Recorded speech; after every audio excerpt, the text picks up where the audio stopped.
ఏంటండి ఈ మధ్య మా బావతో తిట్లు తప్పుతలేదు, ఎందుకు అనుకుంటున్నారా?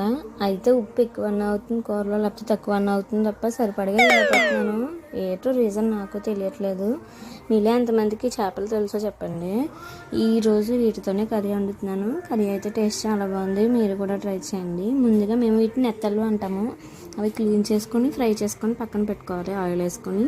అందులో దీనికి కొంచెం ఆనియన్స్ ఎక్కువే పడతాయి, ఎందుకంటే అదే మెయిన్ లీడ్ కాబట్టి. ఆనియన్స్, పచ్చిమిర్చి, టమాటో మంచిగా వేపుకున్న తర్వాత అందులో కారం, ఈ ఫ్రై చేసి పెట్టుకున్న నెత్తలు కూడా వేసుకొని బాగా కలుపుకున్న తర్వాత కొంచెం వాటర్ వేసుకోవాలి ఆనియన్ ఉడకడానికి. ఆనియన్ బాగా ఉడికిన తర్వాత నెక్స్ట్ ఇది చింతపండు వాటర్ కూడా వేసుకొని మూత పెట్టేసుకోవాలి. కొంచెం మరగనివ్వాలంటే ఒక పొంగు వస్తుంది అంటారు కదా, అలా రానివ్వాలి. ఈ కూర మీలో ఎంతమంది ట్రై చేశారో చెప్పండి నాకు. బాగా ఇలాగా మరుగుతున్నప్పుడు ఇంత ముందుగా వేసుకున్న ఆమ్లెట్లు కూడా వేసుకొని కలుపుకొని దగ్గరికి ఉడకనిచ్చి దించేసుకోవడమే. టేస్ట్ అయితే చాలా బాగుంది, ఒకసారి ట్రై